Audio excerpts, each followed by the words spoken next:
Better Life Media, America's leading source for life improvement, presents Les Brown.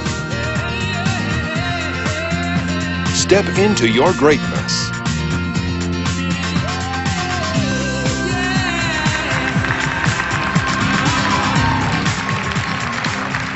Thank you. Hello, how are you? How many of you have some major goals you'd like to achieve? Raise your hands, please. Very good. I know you do. That's why you showed up. I like to ask people whether or not they have goals that they'd like to achieve, and hopefully they're goals that really are worthy of your efforts and your talents. I want you to shake someone's hand right now on your right and left, look them in the eyes and say, you have something special. I like to ask whether or not you have goals, but I want to ask you another question.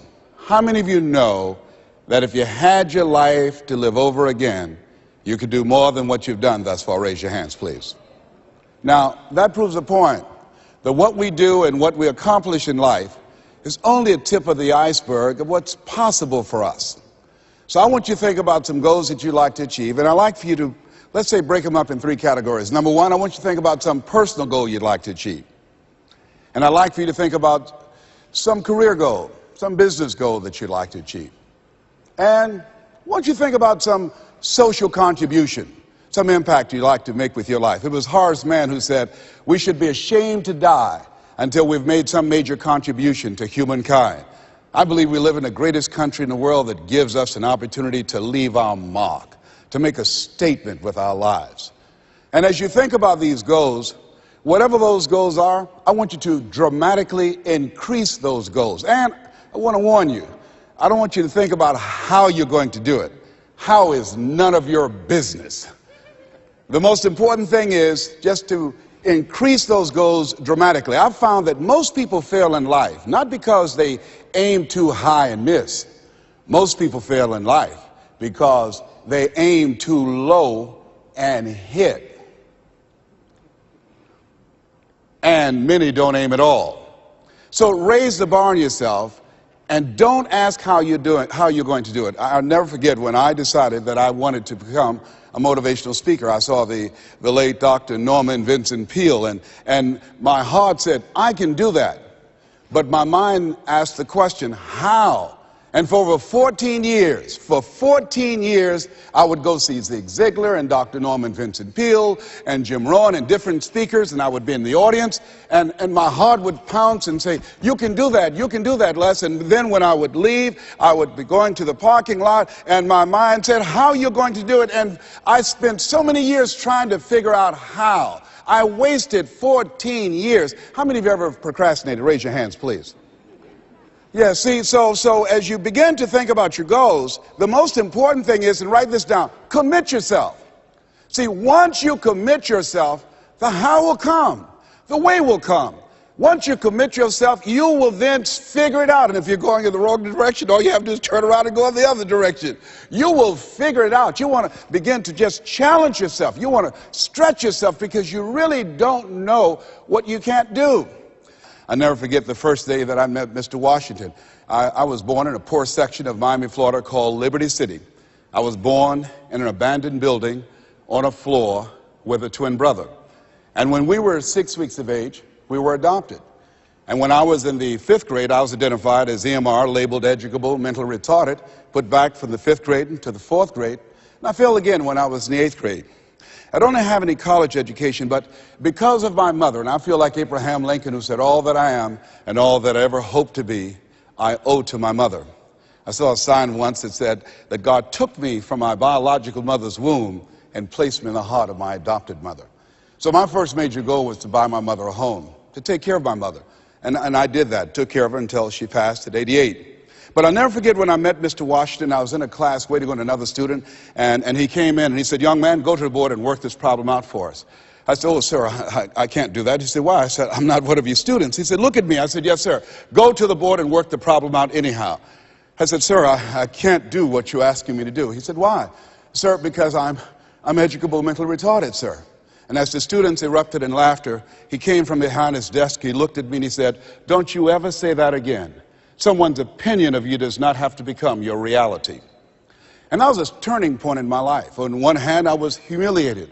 But on the other hand, I was liberated.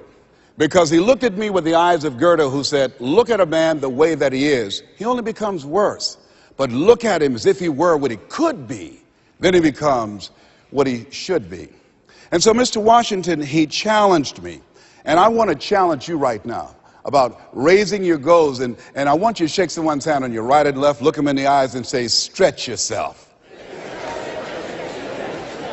Yeah, see, I think that you really have to stretch yourself to discover your stuff. I think that we have to really begin to experiment with life. When I said that you have something special, I didn't say that just to be kind and courteous. You do. See, I think that there are not many people that come to seminars or workshops or will watch a program of this nature. Why? I just think that most people are just satisfied to where they are. I'm reminded of a man one day. He was walking down the street and he passed his porch where some people were on the porch talking, and there was a dog moaning and groaning. And he was curious why the dog was moaning and groaning. And he went back and he said, excuse me, he asked the owner, why is the dog moaning and groaning? Guy said, because he's laying on a nail. He said, well, why won't he get off? He said, it's not hurting bad enough for him to get off. Just hurting bad enough to moan and groan. How many of you know people who should be here? Raise your hands, please. How many of you know people, all they do is moan and groan? Moan and groan. I'm not making enough money. Moan and groan. I'm unhappy with my job. 87% of people go to jobs that they hate. And in addition to that, you know, as we know that we have the dubious distinction in this country that on Monday morning the heart attack rate increases over 35%. On Monday morning between 6 o'clock and 9, people going to jobs that they hate. The heart said, didn't I tell you I didn't want to go? And attack them. Some of you don't want to go to work next Monday. So the thing is this. So you want to find out what resonates with you. What is it you really want to do? You want to experiment with life and find out what fits for you. You have something special. You have greatness within you. You have the ability to do more than you can ever begin to imagine. See, I believe that anybody through observation and practice can perform at the level of excellence. But when you're pursuing your greatness, and this is worth writing down, you don't know what your limits are, and you act like you don't have any. So I say to you, you have something special. You have greatness within you. And I want to make 4 things clear. Number 1, everything that I'm going to say, you already know it. If what I share, the message that I'm going to express right now and share with you, if it wasn't a part of who you are already, you wouldn't be in the audience. That's number 1. That's very important. It's already in you. I'm going to only confirm and validate that which is a part of you anyhow. The second thing is, everything I'm going to say to you, you've heard it before. From people with college degrees and credentials, I can't hold a candle to. It's common sense, but not common practice. Third thing is, I don't want you to agree with me, and I don't want you to believe me. I just want you to be open to some things right now. I want you to think beyond that which is commonly allowed. And I'm going to tell you what I'm up to. I want you to think about your goals, and I want to tell you what I'm going to do right now. My whole goal is to get past your mind. That's my whole challenge, and there's nothing you can do about it. I'm going to do that. See, your assignment was to show up. My assignment is to get past your mind and get into your heart. Once you think about the goals that you want to achieve, and I really want to challenge you to make up your mind that you're going to make that happen for yourself. And I hope that it's some goal that really resonates with who you are. When I was a little boy, my goal was to just buy groceries for our family. My mother worked on Miami Beach. She was a domestic worker. And my goal was to really be able to go to the grocery store and purchase groceries ourselves. The families knew that my mother had adopted 7 children. And so they said, Mamie, whatever food is left over after we eat, you can take that home to the children. They were very kind, very, very considerate people. My mother, who when she worked on Miami Beach, the people were very kind. I was appreciative of their generosity. But as a little boy, I said, Mama, one day, when I become a big boy, I'm going to be able to buy groceries for us.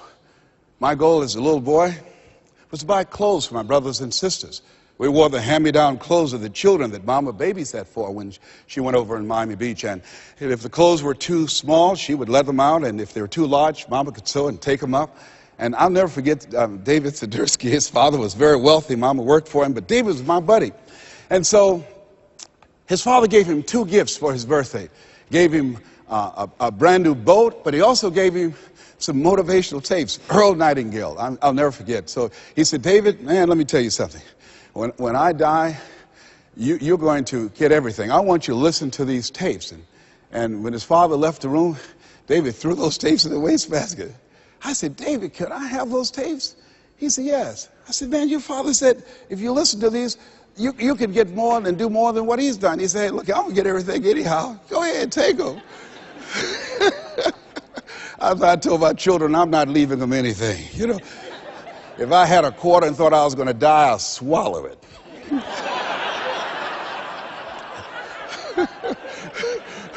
Write this down. It's not what you leave for your children, it's what you leave in them. Not what you leave for them, what you leave in them. No, absolutely not. I'll tell you something else happened. I'll never forget. Mama came home one day and said, Leslie, David sent you a new pair of shoes his father got for him. I said, oh, Mama, thank you so much. I can't wear David's shoes. I said, why? Well, you tell my buddy that, you know, I wear size 9.5. He wears size 9. She said, boy, shut up, sit down, and put those shoes on.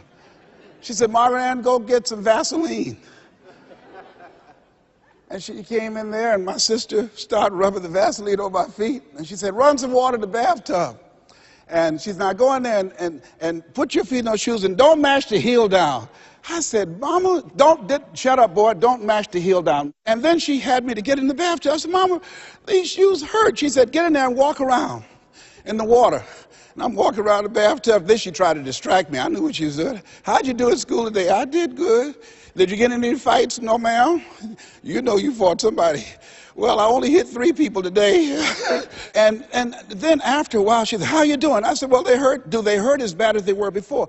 No, ma'am, they feel a little bit better. Keep on walking, keep on walking. And then after a while, when the leather soaked up the water, the leather began to stretch to a perfect 9.5. You think Fortune 500 companies started talking about doing more with less? My mother's been doing that for a long time. It's amazing what you can do. But who would have thought, anybody looking in on this kid and these 7 children, who would have thought? And I look at you, I say, you have greatness within you. You have the ability to do more than you can ever begin to imagine. No one could have convinced me that I would be doing what I'm doing right now. You know, the easiest thing I do every year is go into a sales organization and dramatically increase their sales, or go into a prison and enable prisoners to see themselves differently and teach them the methods and techniques of how to plug into the system, or motivate young people to begin to see how they can have a vision of themselves in the future and fit. That's the easiest thing I do, or train a speaker to help them to leverage their experience as a speaker and say, look, speaking is a projection of who you are, not who you think you ought to be, and come with power from a platform. That's the easiest thing I've ever done. Let me share with you the most difficult thing I've ever done. The most difficult thing I've ever done was to believe that I can do what I'm now doing.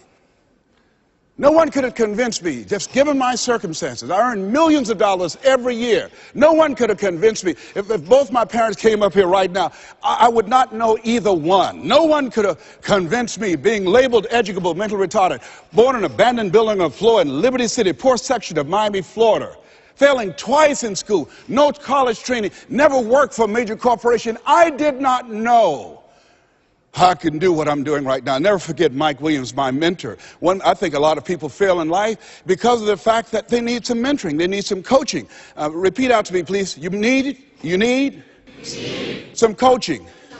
Yeah, see, you can't see the picture when you're in the frame. I remember Mike saying, Les, you can do this. Mike, Mike, how, man? Wait a minute, Mike.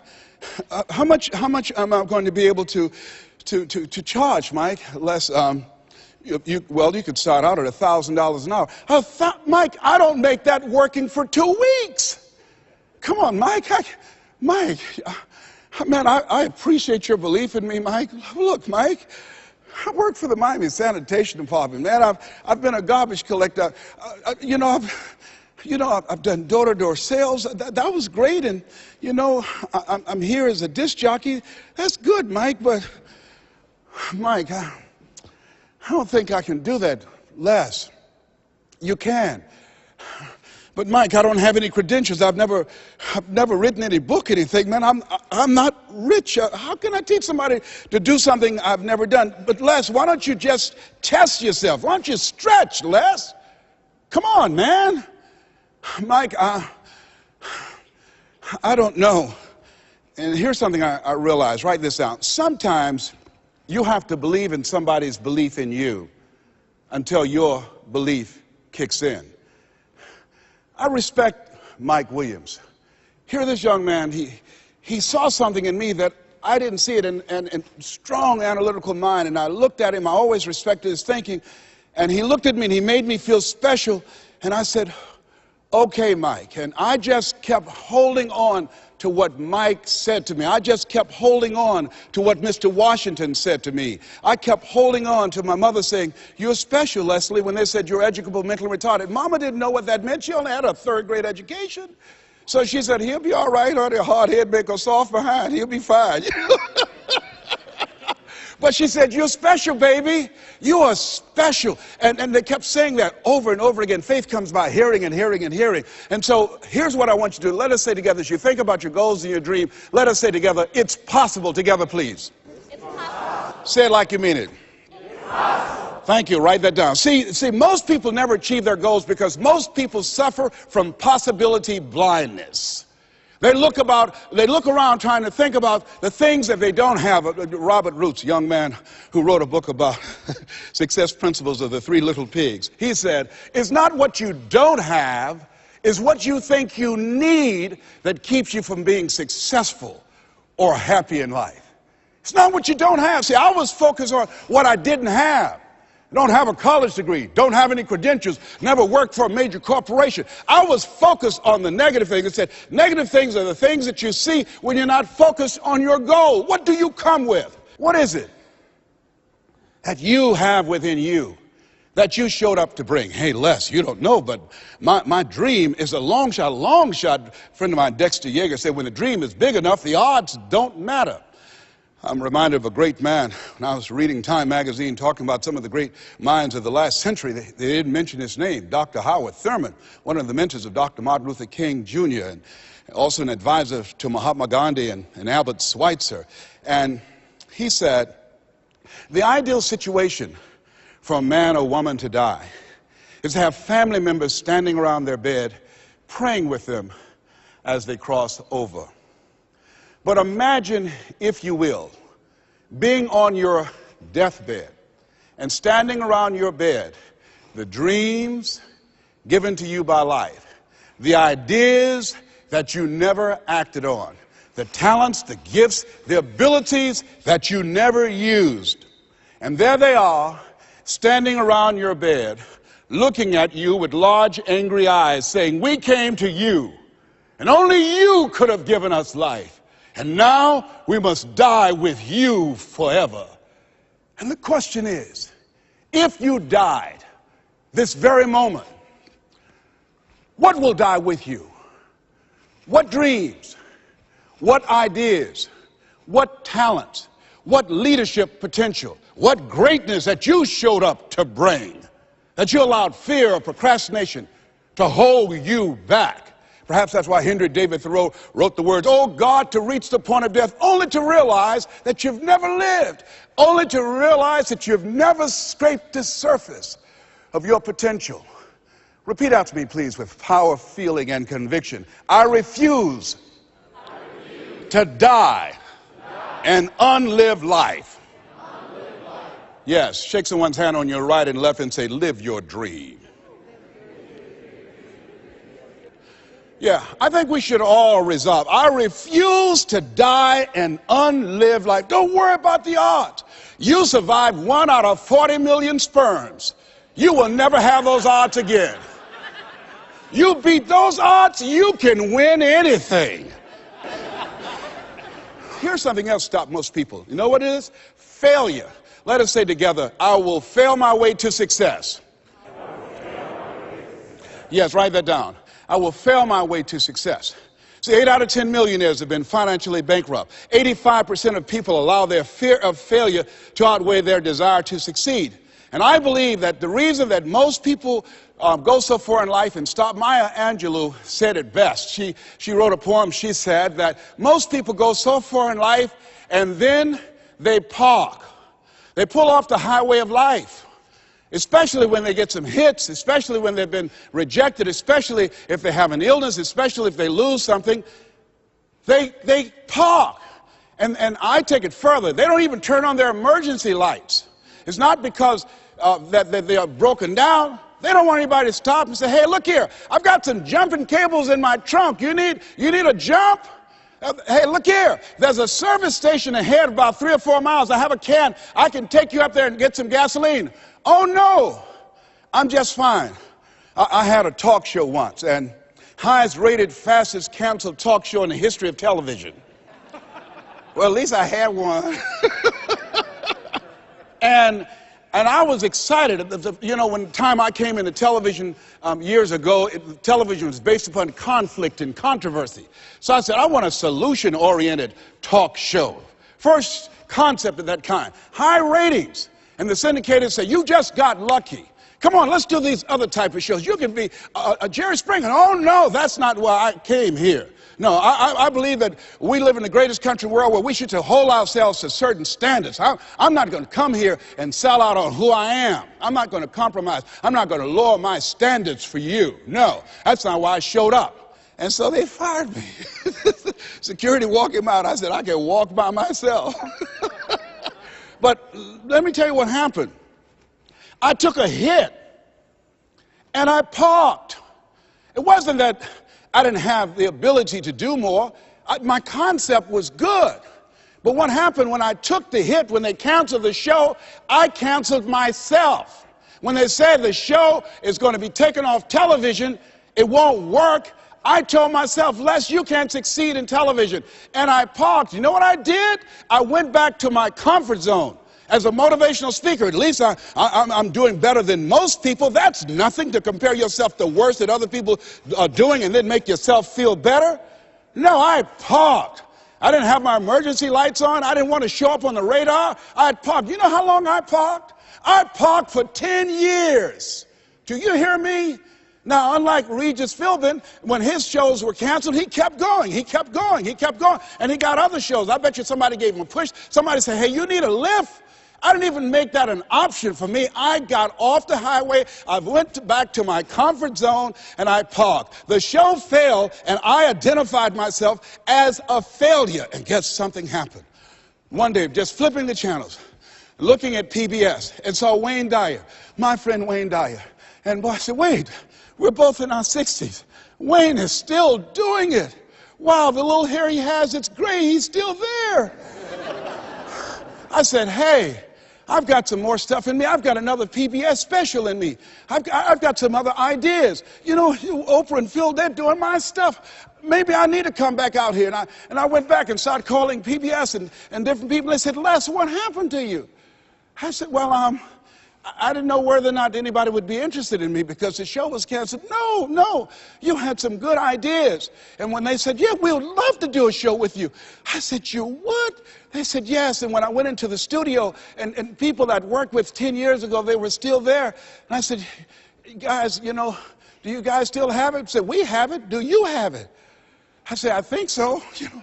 And I did the show, and I wasn't as good as I was 10 years ago because I was off the highway. I'd gotten off the highway of life. I'd been parked for so long, it's taken me some time to get my strength back, to find my power, to get my confidence back. But at least I'm back out there in the game, determined to dry empty.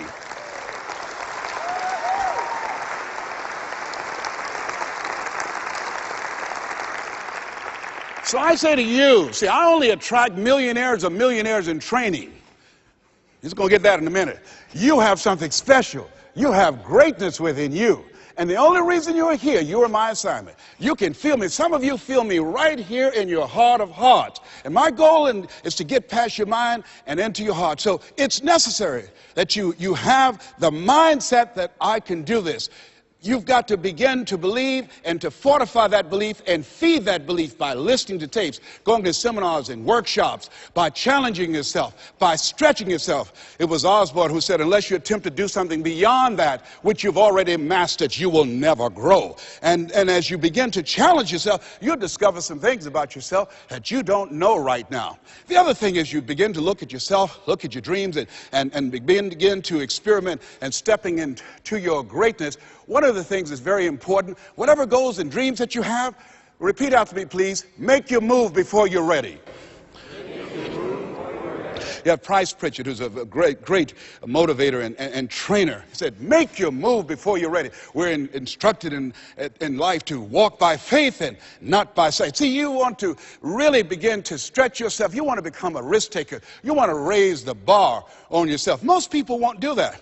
See, most people engage in low-life living, low-risk living. Viscott said, if you're not willing to risk, you cannot grow. And if you cannot grow, you cannot become your best. And if you cannot become your best, you can't be happy. And if you can't be happy, then what else is there? I like what Helen Keller said, life is short and unpredictable. Eat the dessert first. And so, you want to begin to take some chances. You want to begin to challenge yourself and make it okay to fail and learn from your failures. Don't allow fear of failure and the allure, the attractiveness of playing it safe in life to draw you in. You can't get out of life alive. You've got to die to leave here. Other thing is you look at yourself and look at your dreams. Detoxify your life. Write that down. See, I think that most people never achieve their true goals in life because they're surrounded with too many toxic, negative, energy-draining people. You've got to look at the people in your life and ask yourself the question, what is this relationship doing to me? How is it impacting my life? Am I a better person? Sidney Poitier wrote a book called The Measure of a Man. And it's powerful, but I encourage you to get the tapes. I love his voice, and he said something in there. He said, when you go for a walk with someone, something happens unconsciously. It's not spoken. Either you adjust to their pace, or they adjust to your pace. Whose pace have you adjusted to? See, you want to surround yourself. My daughter, Ona Brown, who's a speaker and coach, she says, call forth your team, but make sure these are people that you can learn from. I'll never forget, I'm on a special board with a Bishop T.D. Jakes, and we went into a board meeting. He looked at everybody before opening the meeting. He said, as soon as I know as much as you do, you're fired. And with that, the meeting is now open. Everybody continued to learn on that board. Trust me on that. A friend of mine, Dennis Kimbrough, motivational speaker out of Atlanta, he said, if you're the smartest one in your group, you need to get a new group. So as you look at yourself and look into the future, call forth your team. George Fraser says your network determines your net worth. Who do you allow to be in your ear? What kind of relationships are you developing? Are they an asset to you, or they are a liability? Do they elevate your spirits, or do they tear you down? I think of two types of people, nourishing people and toxic people. Nourishing people, they bring the best out of you. They encourage you, they inspire you, they hold you accountable. Toxic people, they are critical people, always telling you what you can't do. They're always measuring your possibilities based upon their failures. My mother said, never let anybody tell you what you can't do, son, especially if they haven't done it. They don't know what's possible for you. So as you begin to look at yourself, begin to identify the relationships that you communicate with most and say, hey, is this relationship helpful to me? And then think about some people that you need to bring into your life that you can learn from, that you can grow from. I joined the National Speakers Association when I decided that I wanted to speak. I wanted to be around the people that were doing what I wanted to do. I'll never forget when I saw Dr. Norman Vincent Peale. He said, you have something special. You have greatness within you. And you can do more than you can ever begin to imagine. And here I am in the audience. Said, oh my goodness, I'd read The Power of Positive Thinking 17 times, my hero. And I saw him backstage, and I said, Dr. Peel, hi, my name is Les Brown. I've listened to your tapes, and I've read your books. They gave them to us in special education, sir. And one day I would love to be on stage with you. And he looked at me and said, it's possible, young man. It's possible. But this man, when he spoke, he gave me goose pimples. Deep baritone voice, spoke from his diaphragm. You have something special. You have greatness within you. He override the inner conversations in my mind. I'll never forget a gentleman, what a brilliant man, a Harvard graduate, Dr. Carter G. Woodson. He said, if you can determine what a man shall think, you never have to concern yourself with what he will do. If you can make a man feel inferior, you never have to compel him to seek an inferior status, for he will seek it himself. And if you can make a man feel justly an outcast, never have to order him to go to the back door. He'll go without being told. And if there's no door, his very nature will demand one. See, we live in a world where we're told more about our limitations rather than our potential. How many of you have ever been told that you couldn't do something? Raise your hands, please. You know, MIT did a study that if I say to you, you can't do that, that 16 people have to come along and say, you can do that, you can do that, you can do that, to neutralize that, and the 17th statement that you hear, you can do it, will be the one that will finally stick. So you have to watch who's speaking into you. You've got to begin to monitor your mind. And you've got to begin to literally be proactive in programming yourself to success. Be ye not conformed to this world. Be ye transformed by the renewing of your mind. You've got to take responsibility to make that happen. And as you begin to do that, you'll begin to see some incredible changes in your life. I understand now when Earl Nightingale said, all of us are self-made, but only the successful will admit it. As you begin to look at your dreams and look at your goals, write this down. Make know you're a vitamin. See, most people stop short of their dreams and park and get off the highway of life because of the rejections of life. You will always be rejected. It's no big deal. Jack Canfield said rejection is a myth. It's not like when somebody says no and then they slap you. No, it's just, to me, make no you're a vitamin. Get excited about the no. Why? Because every time someone says no, that brings you another step to a yes. You're getting closer. Trust me, you will win if you don't quit. You will win if you don't quit. Even a broke clock is right twice a day. The other thing is, as you look at yourself and look at your goals and look at your dreams, assess yourself. What are your strengths? What are your weaknesses? What do you bring to the table? When I looked at becoming a motivational speaker, I looked at all the speakers and I noticed that they were pretty much scripted. So I said, what is it that can make me stand out? I don't have any college education. I don't have any credentials. I never worked for a major corporation. What is it I can do to offset my weaknesses? And then something said, well, Les, and this is very important. Mr. Washington, Mr. Brown, yes, sir. What do you want to do with your life? I want to become successful. Good. He said, you must be willing to do the things today others won't do in order to have the things tomorrow others won't have. That's why you said you have something special. See, very few people go to seminars and workshops. They'll go to a concert, but showing up to get something that can expand their minds and help them to begin to see their lives differently, to give them a larger vision of themselves, they'll be too busy. Or they say, well, how much does it cost? Well, information costs, but it pays for itself. Here's the other thing is, ladies and gentlemen, let's say it's me. Yeah, see, it's possible you can live your dream. It's necessary that you have the mindset that I'm going to do this. But you've got to take ownership. You've got to decide, hey, I'm going to do this. You've got to take responsibility for your life. George Bernard Shaw said, the people that make it in this life, they look around for the circumstances that they want, and if they can't find them, they create them. You've got to decide, it's me. You've got to say, and say this with conviction, I expect to win. Yes, I think it's important that we say that. If you ask most people, do you want to become successful? They will say yes. Took my oldest son for a walk, my namesake. We always expect our children to do far more than what we do. Said, Calvin, he wants his own identity. He's Leslie Calvin Brown, Jr.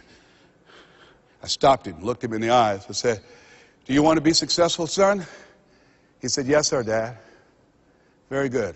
Let's walk, son. Walk further. Stopped him again. I said, Calvin, look me in the eye, son. Yes, sir, Dad. Do you expect to be successful, son? And he stood there and he looked at me and his eyes got glassy. And he said, let's walk. And the reason that he said, let's walk, because my son is very bright. Of all my children, he's perhaps the smartest one. But Calvin now, over 30, Calvin now, a single parent of 2 daughters, good father. Calvin now, at this stage of his life, he's behind on his dreams. A lot of talent, a lot of abilities. Very conservative. One of those people, great mind, but he just hasn't developed that, things that we want our kids to have, that, I want it. Calvin, you got to kick it up a notch, son. You never thought you'd be in your 30s. You got to kick it up a notch. You got to increase your energy in order to live your dreams. You can't be casual about your dreams. Bill Bailey said, if you're casual about your dream, you'll end up a casualty. Shake someone's hand on your right and left and say, kick it up a notch. Yes. You got to kick it up a notch. What is it you bring? And whatever you bring, you've got to kick it up a notch. What is your signature as you look at where you want to go and what it is you want to do? As you look at your product or your services, repeat out to me, please, provide more service than you get paid for. Yeah, see, that becomes your signature. When you look at your goals and look at where you want to go, at your products, at your services, at your industry, you want to set some high standards for yourself. I like what Henry David Thoreau said, do not go where the path may lead, but go where there's no path and leave a trail. How is it that your industry will be done differently 5 years from now, 10 years from now? What is your reputation in your industry? When you come into a room and you leave, what's the scuttlebutt about you? Do people say, hey, that's a go-to person. That's a person, if you ask them to do that job, you're talking about the job being done. It will be done extremely well. Are you known for that person that stand out with what you do, that stand out with your quality of service, with your standards, always looking for ways to better your best? Are you one of those people that believe, well, if it ain't broke, don't fix it? Japanese believe it ain't perfect, keep working on it. Are you willing to keep working on it? Are you willing to realize that you have not done your best stuff yet, that you can better your best? You've got to take responsibility for that. And now let's go to the next level. Not only is it possible that you can live your dream, is it necessary that you call forth your team and surround yourself with people that you can learn from and grow from, that you must work on yourself and monitor yourself and train yourself, that you've got to begin to take total responsibility for the outcomes that you want to produce in your life. But let us say together with power and conviction, it's hard. Yes, ladies and gentlemen, living a dream, changing your life, is hard. It's hard when you lose all your money, when you've given it the best that you have, when you have some major setback. It's hard. When a doctor looked at me and said the 3 horrible words no one wants to hear, you have cancer. It was hard to mobilize my mind and spirit, to listen to tapes and music and read scripture and be around other people and seeking out other prostate cancer conquerors to believe that I could do this. It was hard. Never forget, my son said, Daddy, are you going to die? Why are you asking me that? You're not going out much. You're not the bubbly personality that I know you to be. You're not talking much. You're spending a lot of time in the room by yourself, Dad. Are you going to surrender? Are you giving up? Are you going to let that doctor's opinion become your reality? Will my daddy see me graduate? Yes, son, yes. I'm going to fight. No, I don't think it's my time yet. I'm going to see you graduate, but more than that, I've got some other things that I'm going to do with my life. And I thank you for asking me that. But I must tell you that I'm scared. I'm scared. And I've never been in this situation before. It's been easy for me to talk to people and encourage people when they've had challenges in their lives. But it's me. And I don't feel less than a man in admitting this to you. Yes, I'm scared. And I need some help. Repeat after me, please. Ask for help. Not because you're weak, but because you want to remain strong. And ask for help. And don't stop until you get it. Yes, see, life is hard, and there are some moments in life when you're going to need some help. You're going to need somebody to speak to you.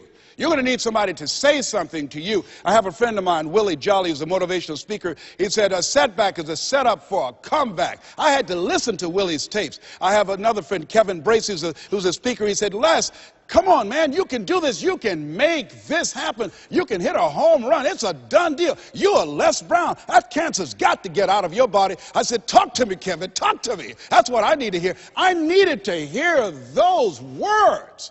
I don't care who you are. Many people won't allow themselves to ask for help because of pride. Pride cometh before a fall. Because of ego. Ego means edging God out. No, ask for help. Not because you're weak, but because you want to remain strong. And ask for help and don't stop until you get it. I'm here because a lot of people helped me. I'm here because a lot of people believed in me at a time when I was struggling to believe in myself. The other thing is, let us say together, it's worth it. Yeah, see, I think, and write this down, you got to find 5 reasons that will make it worth it for you. 5 reasons. What will make it worth it for you? Mine was, I want to take care of my mother. Mine was, I want to do something with my life. What will make it worth it for you? Mine is, I want to leave a legacy. Mine is, I refuse to die an unlived life. What will make it worth it for you? Repeat after me, please. You got to be hungry. Mr. Washington said, Mr. Brown, what do you want to do with your life? I said, sir, I want to become a disc jockey. Is that right? Yes, sir. Good. Mr. Brown, you got to be hungry. He said, I want you to listen to Paul Harvey. He's the world's greatest communicator. Always find a coach or mentor, someone that's doing what it is you want to do. Watch them. Listen to how he does the rest of the story. Listen to his voice. Mr. Brown, develop your mind and develop your communication skills, because once you open your mouth, young man, you tell the world who you are. And don't forget, Mr. Brown, you got to be hungry. Take the time to develop yourself. So I started training and working on myself. And then pretty soon I came to him. I said, sir, I've been working on myself. I've done the things that you told me to do. I listen to Earl Nightingale all the time and Zig, and I've been reading Dr. Norman Vincent Peale's book, and I'm ready. I practice every day 2 and 3 hours, sir. Is that right? Yes, sir. Very good, Mr. Brown. You got to be hungry. I said, why do you continue to say that? Sir, people that are hungry are unstoppable, Mr. Brown. People that are hungry, no excuse is acceptable. Go out and face the music, young man. And don't forget, stay hungry. And know your vitamin. I went to apply for a job on Miami Beach. Milton Butterball Smith was the program director. Hello, Mr. Butterball. How are you, sir? My name is Les Brown, sir. I like to be a disc jockey. He said, young man, you have any journalism in your background? No, sir, I don't. You have any experience in broadcasting? No, sir, I don't. He said, I'm sorry, we don't have any job for you. I went back and I told Mr. Washington. I was devastated. I said, Mr. Washington. They said, no, they wouldn't even allow me to audition for them, sir. Mr. Brown, don't take it personally. I told you, know your vitamin. Most people are so negative, they have to say no 7 times before they say yes. Be unstoppable, Mr. Brown. You got to be hungry. Go back again. Yes, sir. Hello, Mr. Butterball. How are you, sir? My name is Les Brown, sir. I like to be a disc jockey. Young man, weren't you here yesterday? Yes, sir, I was. Didn't I tell you no yesterday? Yes, sir, you did. Then why are you back today? Well, sir, I didn't know whether or not somebody was laid off or somebody was fired, sir. Nobody was laid off or fired. Now get on out of here. I came back the next day. Hello, Mr. Butterball. How are you, sir? My name is Les Brown, sir. I like to be a disc jockey. I know what your name is. Weren't you here the last 2 days? Yes, sir, I was. Didn't I tell you no the last 2 days? Yes, sir, you did. Then why are you back today? Well, sir, I didn't know whether or not someone got sick or someone died, sir. No one got sick or died. No one was laid off or fired. Now, don't you come back here again. I came back the next day talking loud, looking happy like I see you for the first time. Hello, Mr. Butterball. How are you?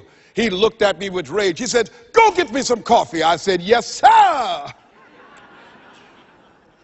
So I became the errand boy for the disc jockeys. I'd go get their lunch and their dinner, and I'd stand in the control room, memorizing their hand movements on the control board and all the instruments, learning everything that I could because I expected to be behind that microphone.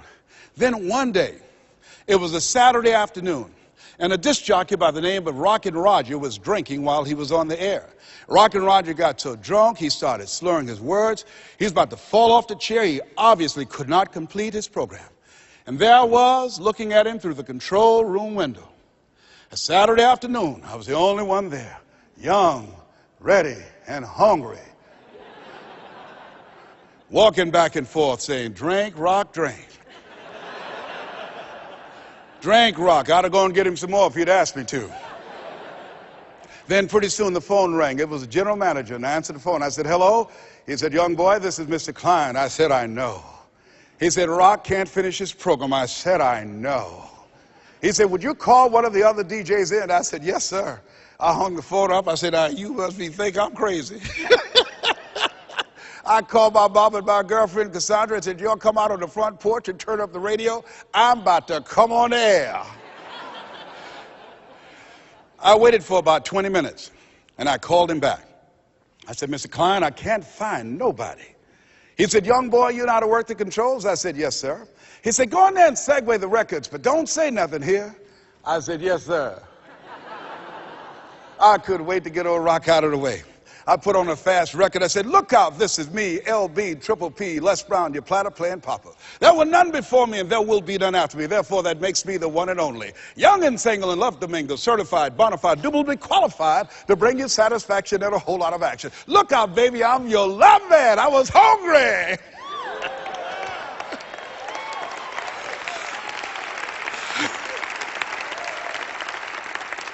The people that want to step into their greatness are hungry. Shake someone's hand on your right and left and say, you got to be hungry. What is your legacy? What will your statement be? Resolve every day. Read it every day. I refuse to die an unlived life. I like to leave this with you that Mama used to love to hear me say. She said, boy, say that thing for me, and I dedicate this to you, to the greatness that's within you, because it's there. And it says simply this: if you want a thing bad enough to go out and fight for it, to work day and night for it, to give up your time, your peace, and sleep for it. If all that you dream and scheme is about it, and life seems useless and worthless without it, and if you gladly sweat for it and fret for it and plan for it, and lose all your terror of the opposition for it, and if you simply go after that thing that you want with all of your capacity, strength and sagacity, faith, hope, and confidence, and stern pertinacity, if neither cold poverty, famine, should go, sickness or pain of body and brain can keep you away from the thing that you want, if dogged and grim you besiege and beset it, with the help of God you'll get it. This has been Mrs. Mamie Brown's Baby Boy. God bless you and God bless America. You have greatness in you.